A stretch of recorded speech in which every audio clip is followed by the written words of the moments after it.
Seorang gubernur pada zaman Khalifah Al-Mahdi pada suatu hari mengumpulkan sejumlah tetangganya dan menaburkan uang dinar di hadapan mereka. Semuanya saling berebutan memunguti uang itu dengan sukacita, kecuali seorang wanita kumal berkulit hitam dan berwajah jelek. Ia terlihat diam saja tidak bergerak sambil memandangi para tetangganya yang sebenarnya lebih kaya dari dirinya, tetapi berbuat seolah-olah mereka orang-orang yang kekurangan harta. Dengan keheranan, sang gubernur bertanya, "Mengapa engkau tidak ikut memunguti uang dinar itu seperti tetangga engkau?" Janda bermuka buruk itu menjawab, "Sebab yang mereka cari uang dinar sebagai bekal dunia, sedangkan yang saya perlukan sebagai bukan dinar, melainkan bekal akhirat." "Maksud engkau?" tanya sang gubernur, mulai tertarik akan kepribadian perempuan itu. "Maksud saya, uang dunia sudah cukup. Yang masih saya perlukan adalah bekal akhirat. Ialah sholat, puasa, dan zikir. Sebab perjalanan di dunia amat pendek dibanding dengan pengembaraan di akhirat yang panjang dan kekal." Dengan jawaban seperti itu, sang gubernur merasa telah disindir tajam. Ia insyaf dirinya selama ini hanya sibuk mengumpulkan harta benda dan melalaikan kewajiban agamanya. Padahal kekayaannya melimpah rauh, tak akan habis dimakan keluarganya sampai 7 turunan. Sedangkan umurnya sudah di atas setengah abad dan malaikat Israel sudah mengintainya. Akhirnya, sang gubernur jatuh cinta kepada perempuan lusuh yang berparas hanya lebih bagus sedikit dari monyet itu. Kabar itu tersebar dan segenap pelosok negeri.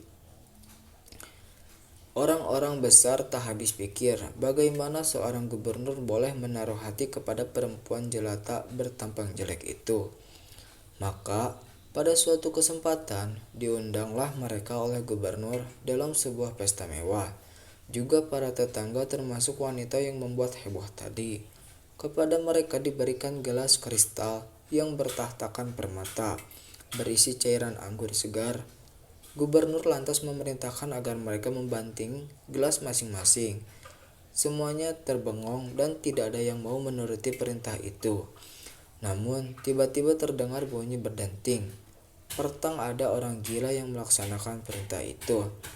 Itulah si perempuan berwajah buruk. Di kakinya pecahan gelas berhamburan sampai semua orang tampak terkejut dan keheranan.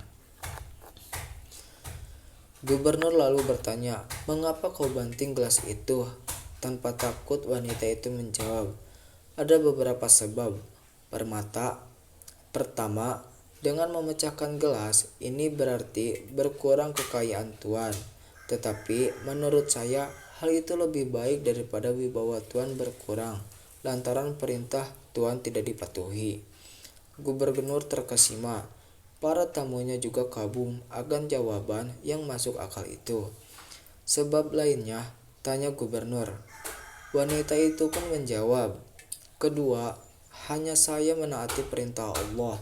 Sebab di dalam Al-Quran, Allah memerintahkan agar kita mematuhi Allah, utusannya, dan para penguasa. Sedangkan Tuhan adalah penguasa atau ulil amri.